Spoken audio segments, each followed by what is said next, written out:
Hello, welcome back. Notcast 248. Today is the 9th of November 2022, and I'm going to be talking about Manic Street Preachers as the t-shirt and the Notcast title give it away, about their first compilation album, Forever Delayed, which is staggeringly 20 years old this year. Their, I think, 7th studio album, released in 2004, Lifeblood, and a number of singles and other things that went on around about that time. I'm trying not to overdose on Manic stuff. They've got a lot of albums. They've been going for a very long period of time. And this is the first of the more critical kind of conversations, I think, where I started to go in a different direction from the band. I am nothing if not loyal. Loyalty, like that of the dog in Futurama, is both underrated and undervalued. But there is a point where perhaps sometimes you might think, actually, that a band is taking its fan base as for granted, especially when you think about perhaps some of the first singles that came off some of the albums. So, for example, if you were Depeche Mode and you did Barrel of a Gun, or The Cure and you did The 13th, and you might, or U2 and you did Discotheque, which is not an amazing song, you might think, we will sell a certain amount of copies because we previously sold a certain amount of copies. There's a point where you start to take that for granted and have a built-in fan base. For me, this period was difficult. And it was difficult because for me, at one point, the band that could have meant everything to me, and did at some points in the early 90s, started to mean almost just something. And it started to see that the band was starting to become a career. Now, the C word is dreaded, the word career, but the cliche is if you do something for long enough, it becomes a career, whether you intend it to or not, whether it pays you or not. Forever Delayed was the first Manic's compilation, the first greatest hits record. And I think that sometimes when you've got bands, there are certain indicators that the well is starting to run a little bit dry. One of which is your cover versions album, one of which is your B-sides album, one of which is your greatest hits compilation. And there are some bands that have avoided hits compilations with grand furiosity to which I can only aspire, that burns like a star in the night. Metallica have never done a greatest hits. AC/DC have never done one. Guns N' Roses had one, but it was only through contractual obligation that they couldn't actually avoid. For example, think about the bands that haven't done greatest hits albums, and most of them want to see themselves as bands that are still current, still producing, still relevant to the times, and still talking to the times. Forever Delayed fits in with the common understanding, which is that a band's first 10 years are normally the most important. If you think about most bands that have been going for 30, 40 years, the first 10 years are often the 10 years which take up a huge chunk of their set lists and a huge chunk of their love in the population, in the fan base. So, for example, Kraftwerk may be the one example of this, which doesn't happen. Flaming Lips are probably another one, but for most other bands, most of their releases in the first 10 years of their career are ones that people will always want to see in the set lists as the war horses that are always played. You know, New Order, think of their first 10 years, 1981 to 1991, and that's everything from Movement up to Technique and World in Motion. Those are the glory years. Depeche Mode, everything from Speak and Spell through to Violator, are generally regarded as their best albums, although that isn't strictly true. The Cure, everything from 1979, Three Imaginary Boys, through to Disintegration in 1989. Everybody thinks, or at least some people think, everything after that is a drop-off. A certain part of the U2 fan base doesn't like anything that was recorded after U2 turned the age of 27. They don't like anything that was recorded after 1989. They think that Achtung Baby was a little bit weird. So there's still that kind of view. Oasis only really made records for 14 years, and the first 10 years of those led them up to their first major lineup change. Forever Delayed follows that same pattern. It kind of tells you to an extent that the first 10 years were often the band's best 10 years because the band are young, they're hungry, they're articulate, they've got songs that are pouring out of them at a huge speed. And then there comes to the point when perhaps 30 years in, you're like, as Brian Ferry said, you know, writing songs about swimming pools and Cars, and then it becomes very kind of downhill from there. It felt nostalgic, this album. It felt like the Manics had become a job rather than a vocation or a passion. And I think perhaps part of that was me bringing my assessment of the situation, which wasn't necessarily accurate. But when you listen to the lead-off single from the album, "There by the Grace of God," and the B-sides that went with it, which is "Automatic Technicolor," "It's All Gone," "Unstoppable Salvation," "Happy Ending," and some of the other tracks that are on the Forever Delayed album, being, for example, "Door to the River," and the B-side to the second single that was only released in Europe, the remix of "Motorcycle Emptiness," which was backed with "Forever Delayed," for example.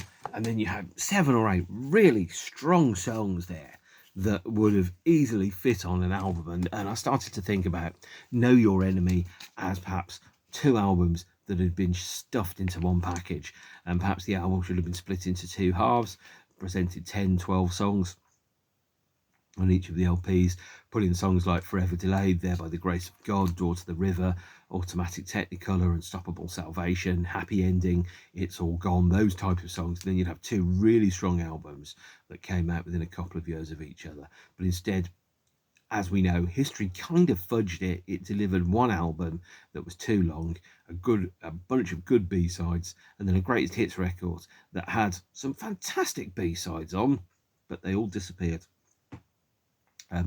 It was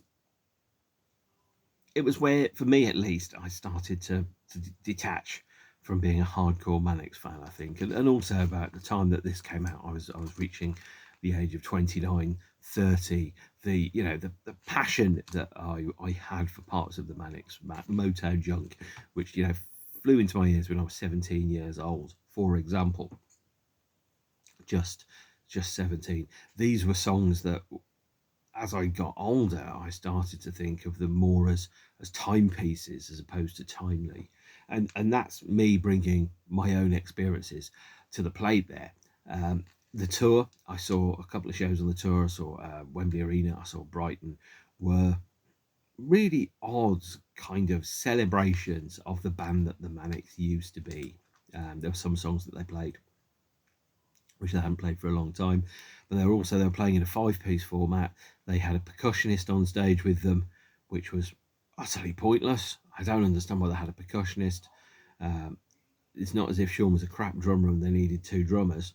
And they had the keyboard player who'd been with them for a long period of time, and it just felt that the band was starting to become a little bit predictable. They were playing the same 20 or so songs, the same big hits all the way through.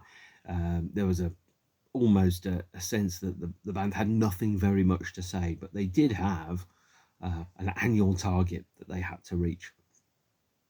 This album smacked of contractual obligation. I don't understand why it exists. I really don't. I would have much preferred them to do another album, a new studio album, 18 months after the release of Know Your Enemy, with some of the songs from Know Your Enemy and some of the songs that became the B-sides. But that is not what happened.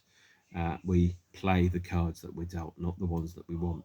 But it really felt like the band had deliberately skipped an album and put a hits out instead, to kind of remind people after the commercial kick in the nuts that Know Your Enemy was. Kind of say to people, sorry, long day, I'm still here, guys, still good. Remember me? I can still dress like that. We can still do songs that sound like that. Buy this album and remember who we used to be 4 years ago when we were slightly younger. And it was like, really? Why? Releasing the greatest hits should be a career move that happened at a certain juncture in a band's career that is appropriate and correct. And this felt too soon. It really, really did. Then, some bands, they only exist for certain periods of time, or they only become relevant for certain periods of time. And then if you're AC/DC, and this is not a criticism of AC/DC, but they perfected their template with the first album. Everything after that is a reiteration of the same thing, like watching endless variations of From Russia with Love, and you end up, by the time you get to Film 24, and it's from Haiti with Love, from Honolulu with love, and they work their way through the alphabet, and eventually it's like Z you get from Zimbabwe with love. I don't even know if Zimbabwe still exists. It probably doesn't. But Forever Delayed was a period of retrenchment, confirmation, and the band doing something without necessarily having something to say. So the first single from the album was There by the Grace of God, which was released in 3 formats, and you had a postcode if you were to 3 Alveston Place in Leamington, home of all the gods, where all the pop stars sang and lived, you know, with one great big house, all living together like that Beatles movie. There by the Grace of God. 2 CDs and a DVD single, and £2.99 or 2 for £5. First one, This Is It, is backed with Automatic Technicolor, and It's All Gone. And Automatic Technicolor is one of the very greatest B-sides I've ever heard by anybody. It sounds like a cross between the Manics and New Order and Joy Division, all at the same time. What a fantastic B-side it is.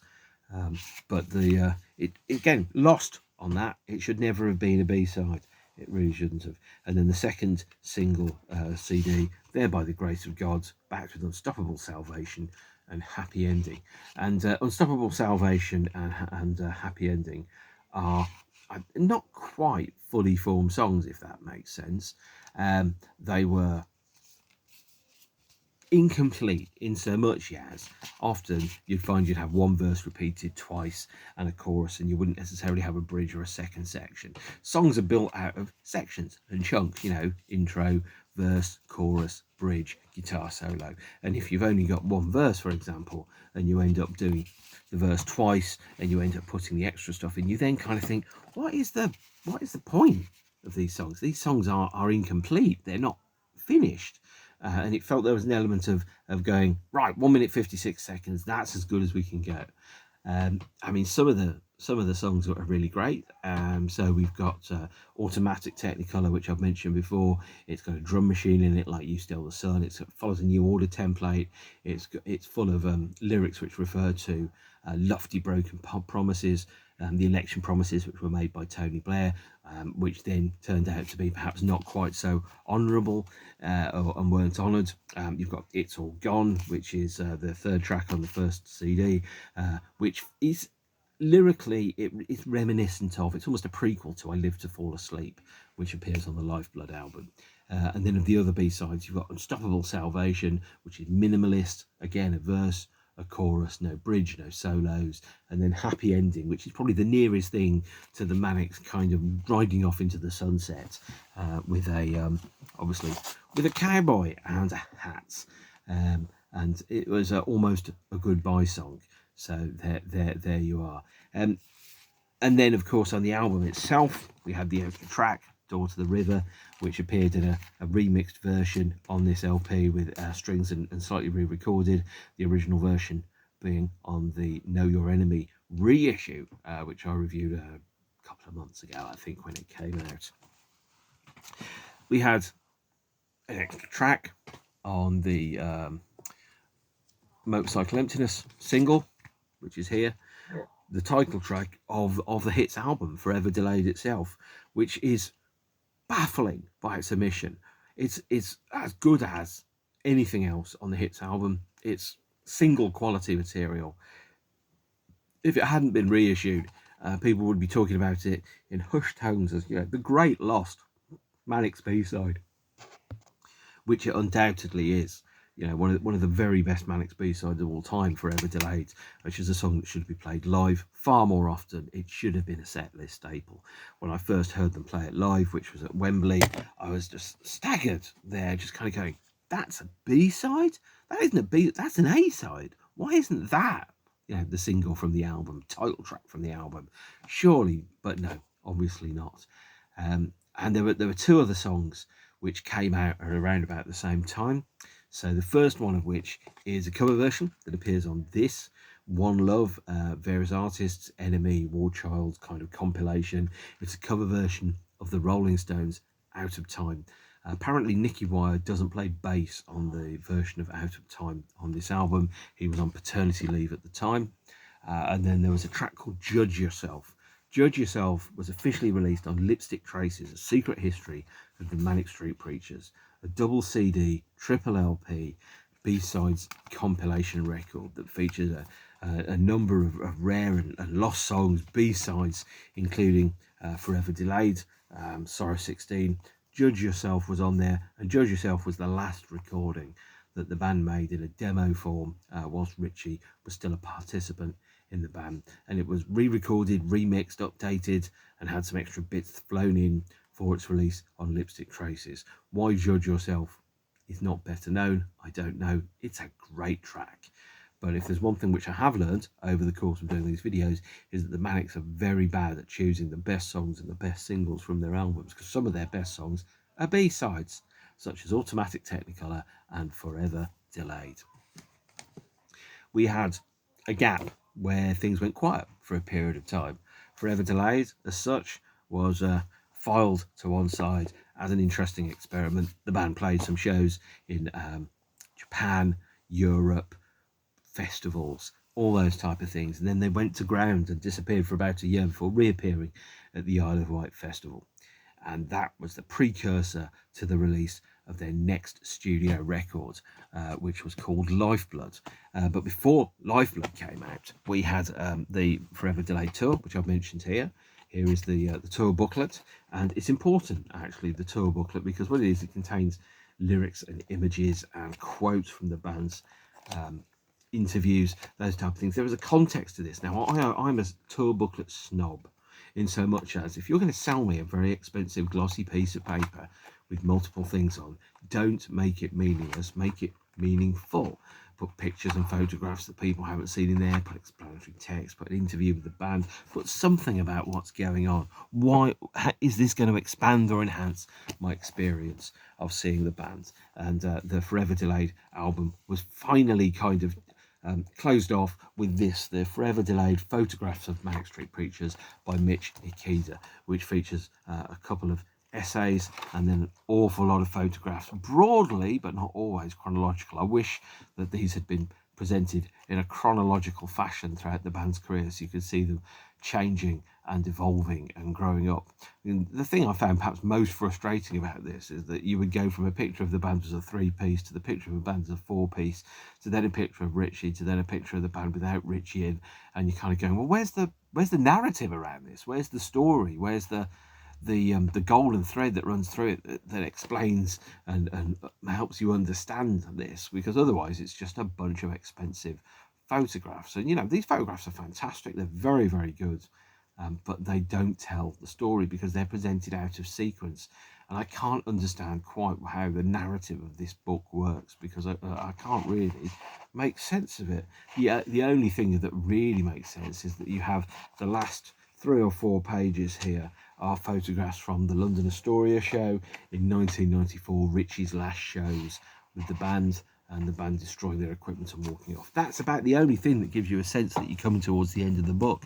There's no story that's being told through that, as opposed to like a thematic impression of what perhaps maybe could have been. The release of the band's, I think, 7th studio album, Lifeblood, took place in late 2004. My life had changed a lot since I became a Manics fan.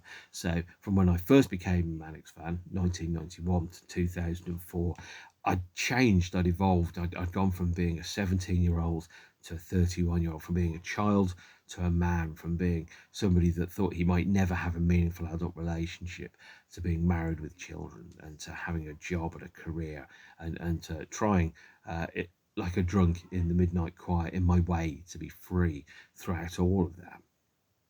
And what I was watching is that some of my friends, some of my peers, some of my contemporaries were changing in ways that I didn't recognise. So they were becoming people that were concerned about pension plans or mortgages, or saying things like, you change your mind when you start paying tax. Do you really believe that stuff that you believe? And I was like, well, of course I believe that stuff I believe. Just because my personal circumstances may have changed and I may have earned more money and I may pay more tax, doesn't mean that I've changed my core ethics, beliefs, or I'm not going to be selfish about that. I'm not going to be swayed by that into believing something which I don't, you know. And then there's that quote from William Burroughs: every agent defects, every artist sells out. Or sometimes, as they like to think of it, buys in. And whilst I'm not a snob in that respect, and I wish all the bands that I love to be absolutely famous and successful, and to communicate on a grand level with people, what I found was that I wanted the bands to speak to me as my life changed. And the Manics changed, and I changed, but we changed in different ways. And the one of the big examples I will use for this is this, which is the Lifeblood tour program. And I must admit, I don't know where this tour program starts or ends. Hopefully, okay, I'm guessing that it stays up that way because we've got so the figure here. But you look at it and you kind of go, right, so there's a picture of someone in a Nixon mask. I don't quite know what that means. There's another shot of a torso that's filled with blood. There's another shot of a torso filled with blood. There's another shot of a torso filled with blood. Then there's photographs of people that are in the band. And then there's another shot of a torso filled with blood. Another shot of a torso filled with blood. Another thing, shot of somebody in a Richard Nixon mask. And then there's genuinely, honestly, no fucking text in this at all. There's nothing that tells you that this is a Manic's Lifeblood tour program. Absolutely zero indication of it. No interview, no text, no explanation, nothing that enhances it. Just meaningless fucking photos where you can maybe make out one eyeball and go, I think that's the drummer, but I'm not sure. He's grown his hair since the last time we saw him. And you kind of go, and that's indicative to me of that the Manics had moved from having something to say to saying something. Lifeblood is certainly, up to that point, easily my least favourite Manics albums. It didn't connect with me at all. I looked at the album, I listened to the album, and what I was thinking was, what are you trying to say? What are you communicating? What are your ideas? What are your thoughts? What are your morals? What are your observations? Where have you been? What have you done? What's going on? And honestly, Lifeblood is a tabula rasa. It's a blank canvas. There's fuck all in it. I mean, there's maybe 4 or 5 good songs, but then the flip side of having 4 or 5 good songs is having 7, 8 bad songs or 7, 8 mediocre songs and going, what are you saying? Why should I be listening to this? You know, as a person that lives and breathes and loved music, like the Leonard Cohen song, First We Take Manhattan, remember me, I'm the boy that lived for music. I'm the boy that brought your groceries in. You know, for me, my ability to listen to music, I had to make a distinct effort to carve out time in my life from being, you know, a husband, a parent, a employee, a commuter, and to listen to music and make a determined effort to listen to it and to understand it and go, how does this music speak to me at this point in my life, now that my life has changed? And trust me, it wasn't me that had changed, it's the Manics had changed, and the Manics had changed in a way that I no longer necessarily recognise them. In summary, this was definitely and by far the worst Manics album to this point in their history. And we get a little further into their discography in a few years' time. There are some pretty bad records out there, but this was the first sign that the band were not, you know, literally being like, oh my God, I absolutely am being strapped to the front of a moving train. The songs are pouring out of me at thousands of miles an hour. I have so much to say. I have so much to tell you. You must listen to this. There was none of that. Absolutely none of that. It was like, here's 12 songs. What are they about? Some of them aren't about anything. You know, some of the songs are about everything, but some of the songs are about nothing. And it was really disappointing and disheartening as a Manics fan to see a band that had once meant so much to so many people become almost bored with the ability to have complete artistic creation and expression and control, and to kind of just sit there and go, I don't know what to write about. Really? You know, you've gone through all of this life, you've experienced all of these things, and you sat there going, I've got nothing, you know, and some of these lyrics are not great. So, for example, the first single from the album is The Love of Richard Nixon. Here is the promotional CD.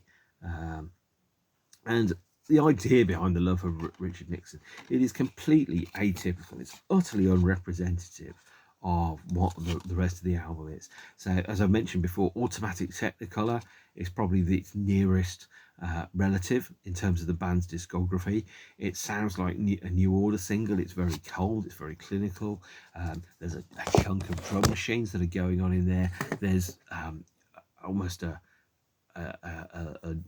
unedited approach to what's going on. But the idea is that if you were Richard Nixon, now if you don't follow politics, I completely understand, and I'm kind of jealous of you, but if you followed politics, for example, Richard Nixon was the American president that was responsible for the Watergate scandal, which was sending in people secretly to bug the offices of your enemies and to then go and listen to their conversations. Proper top level KGB, FBI, MI5, espionage, James Bond shit.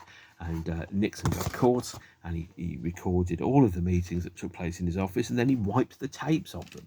So he went from being, the golden boy of politics to being pretty obviously the most corrupt, evil motherfucker that there had been until Donald Trump turned up. No, I'm not a fan of him.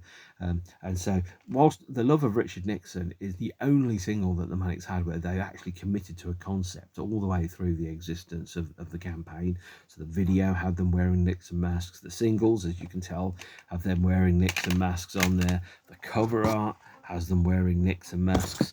The bloody Lifeblood tour program has them wearing Nixon masks. Presumably there might actually be a thematic reason why they've chosen Richard Nixon, to kind of indicate that they have changed, possibly even betrayed the original ideals of which you will have had for them. But that is not good enough. It's not good enough to go, hey, I told you I told you I was a fox. I told you I was going to turn crap and old. You don't have to do it. Mediocrity in art is a choice. It's a decision. And if you haven't got anything to say, sometimes just keep your bloody mouth shut. Okay? Or find somebody else and support somebody else that does it. This was the sound of the band losing touch with whatever it was that made them fantastic to start with. And sometimes, you look in your box and you kind of go, what have I got? You haven't got anything, but you bring it out anyway. This is what this era of being a Manics fan was about. So we had a number of B-sides, starting with Everybody Knows, Nobody Cares on CD1. This was a kind of hymn around the fact that humanity as such was in a pretty bad state, and it was going to get worse before it was going to get better. Humanity was screwed. Everybody knew about it, but the enormity of the task, the enormity of the realization was so big that they're bound just simply, or humanity as a whole just can't face it. In the same way that mankind is denying now climate crisis. Some people are saying we can't afford $1 trillion to pay for the climate crisis. I says, well, you'll all be dead, so it doesn't matter what you can or can't afford. There is no art on a dead planet. And then the other B-sides include Everything Will Be, which was first played on the 2003 summer tour, and a track called Askew Road. But that was the street that the All or Nothing PR agency were based on. It was the street which the band lived on when they moved down to London and kind of skipped up into the halls. And it's a song really about writer's block and about the ability to, or more correctly, having lost touch with the ability to create and communicate ideas if you haven't got any ideas.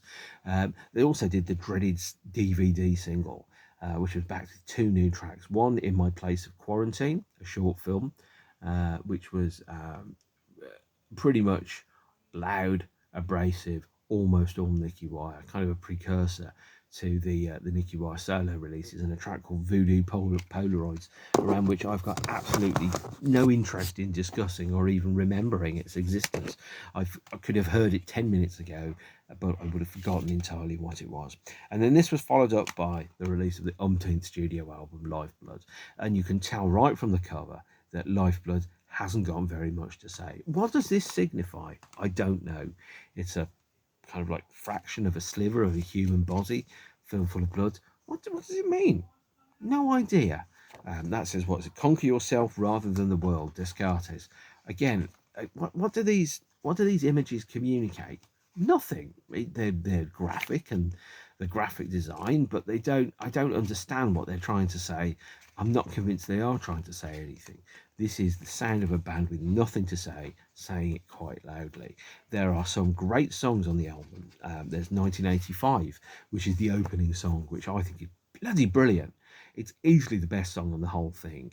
It lives on an ascending guitar riff that builds and builds and builds and explodes. Reminds me actually very much of Barriers by Suede. And 1985 is kind of like the band talking about nostalgia and memory, their place in history, how memory has changed and distorted over time, about the years that they grew up when they were younger and in the beginning when they were winning and their smiles were genuine. When in 1985 they had the whole world on a plate at their feet and they were prepared to go for it, grab it by the scruff of the neck and try and make it happen. It's built on a My Bloody Valentine style wall of sound. And it's also kind of got that sense of power and passion, but it's easily the best song on the album by a country mile. It reflects about the fact that there was, George Orwell in the sequel to 1984, Torval and Dean, the miners' strike, Margaret Thatcher, civil wars, the riots that were taking place in 1985. There are very few songs that really communicate to me quite as much as that period in time, and that song really captures to me my childhood in 1985. And even the line about Morrissey and Marr gave me choice. The Smiths were coming through as a beacon of clarity and articulacy in an era of dumb at that point. That the Smiths, you'd see things on the news, on the radio, television, newspapers, page 3 girls, and I kind of just sit there and go, am I the only person that thinks that we're living in an age of madness? The Smiths were that voice that actually told you that you weren't quite so alone. But that probably means I should talk about the Smiths at some point, because the 1985 is not necessarily about that. It's about what it was like to be young in 1985 in a Welsh mining town, and that sounds very familiar to me. Obviously, we've got the love of Richard Nixon. We then have the second single that was released from the album. It was called Empty Souls. And Empty Souls was very reminiscent, actually, I think, of U2's New Year's Day. This is the promotional CD single of Empty Souls.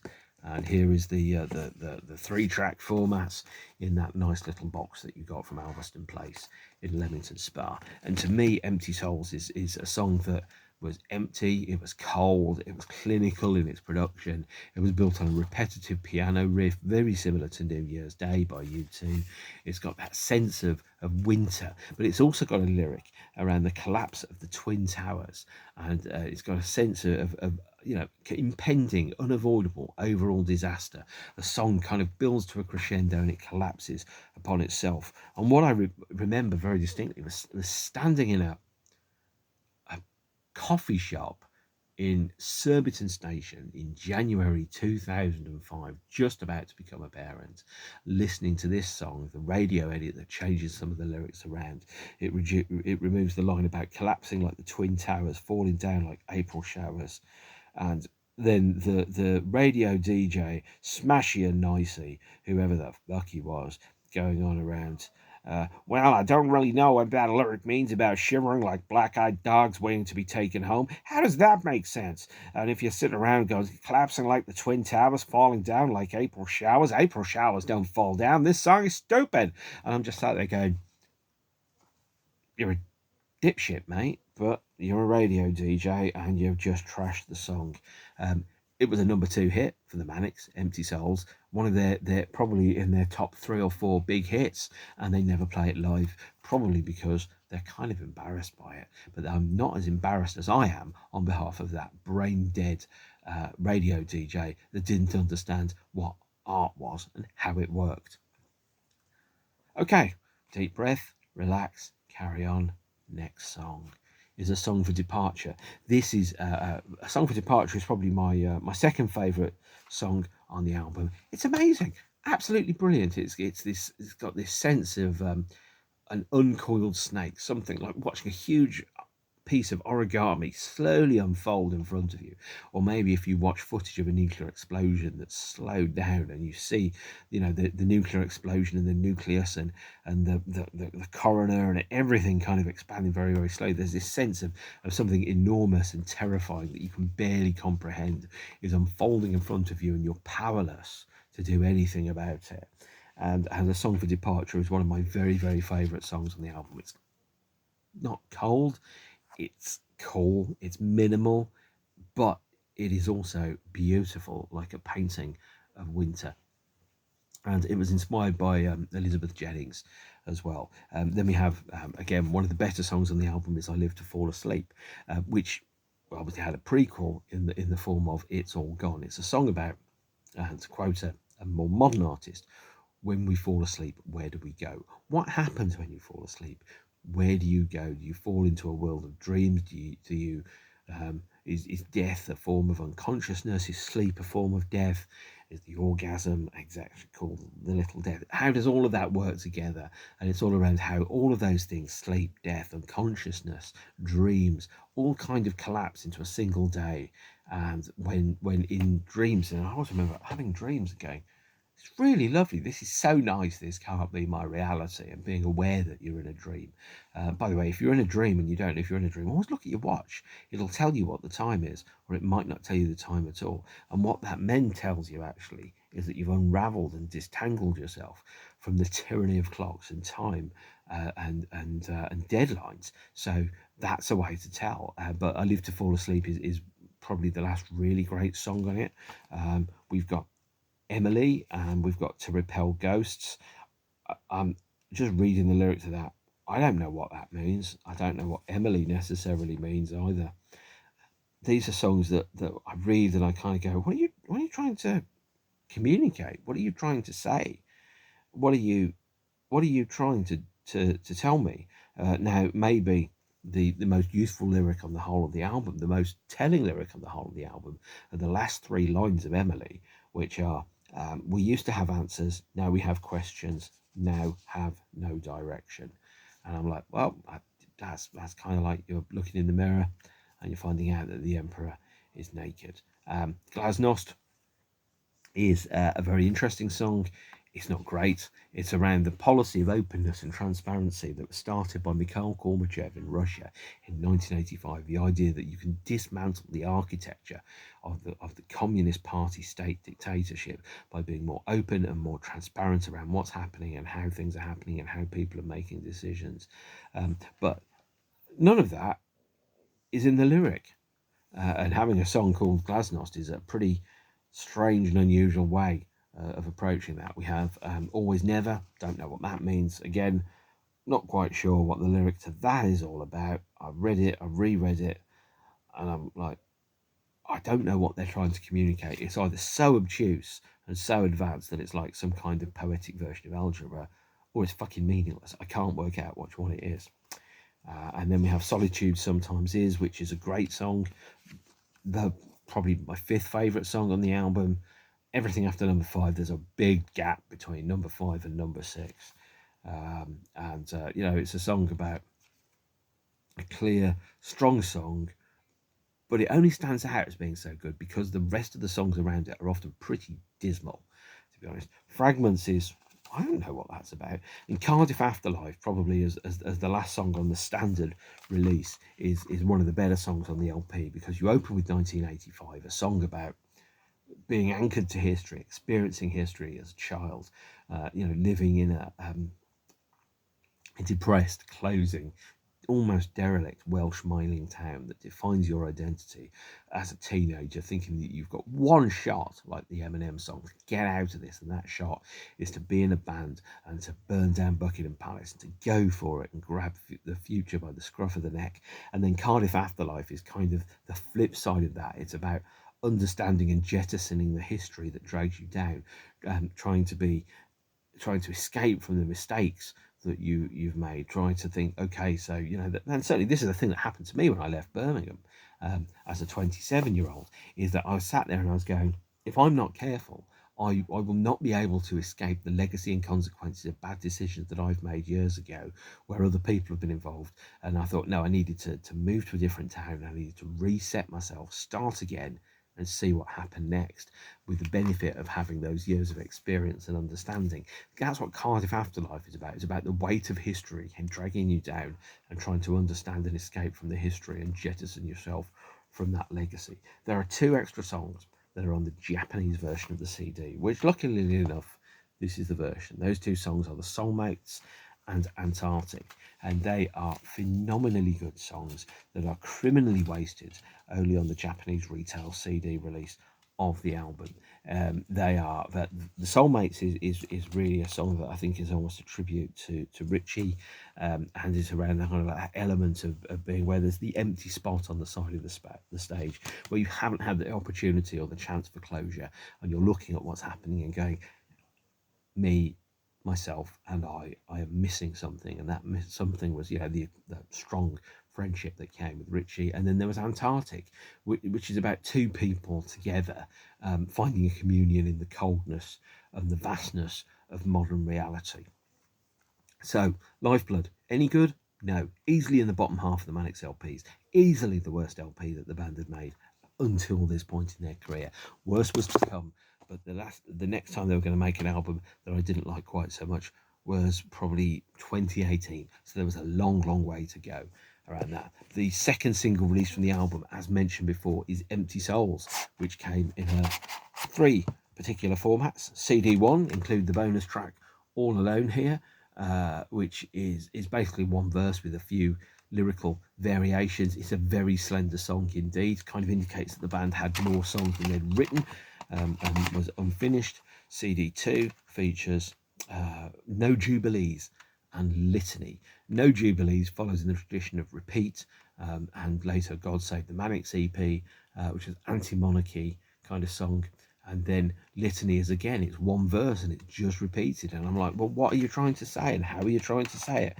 And they didn't really know. And then the last one, DVD single, another dreaded format, almost as bad as the cassette single, is Empty Souls, which features Failure Bound and Dying Breeds. Dying Breeds is an all Nicky song, or Nicky vocals, the whole thing. Dying Breeds is actually not particularly good, and Failure Bound is actually the instrumental backing to No Jubilees that is reversed and then has Nicky Wire vocals where he reads out and recites sections of the Philip Larkin poem Money. I listen to Money singing and it is so sad. It is the very dictionary definition of filler and B-sides, and it's not particularly good. The last release from this period came in April 2005 with the giveaway CD God Save the Manics, featuring the 3 songs A Secret Society, Firefight and Picturesque.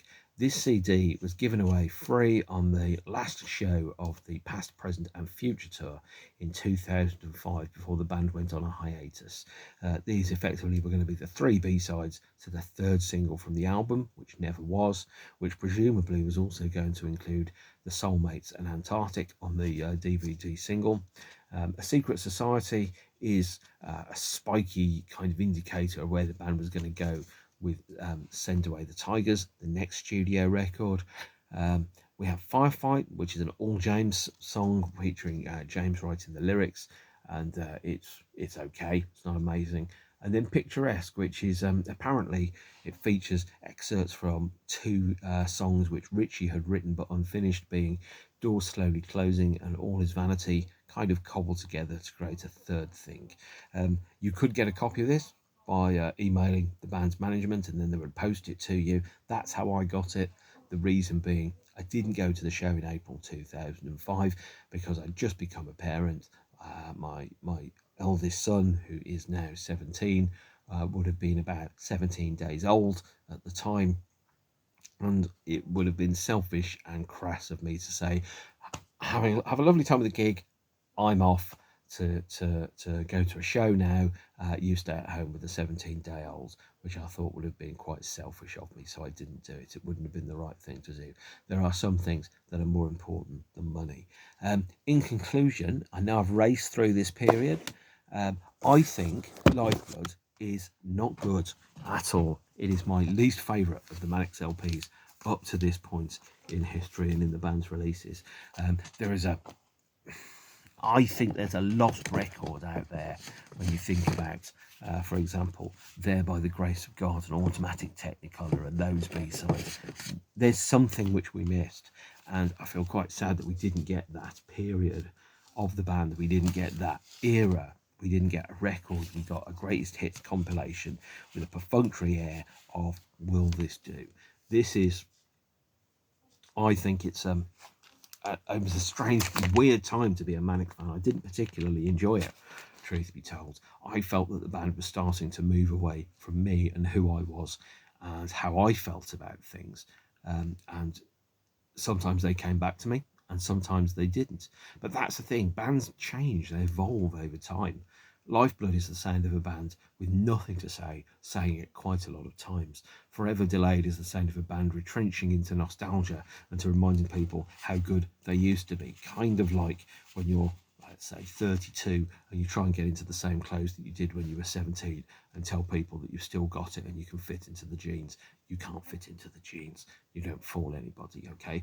There is the thing that's very clear in my mind around all bands is that most bands should not be living in the past. Live in the now. You only get one chance to be this age in this year. Speak to the now, because no one's going to give a shit about your 30th anniversary tour of an album, because in 30 years time all people go, well, 30 years ago they were playing a 30-year-old album which is now 60 years old, and we missed out the chance to find out what it was like to be alive in 2022. There is only one 2022.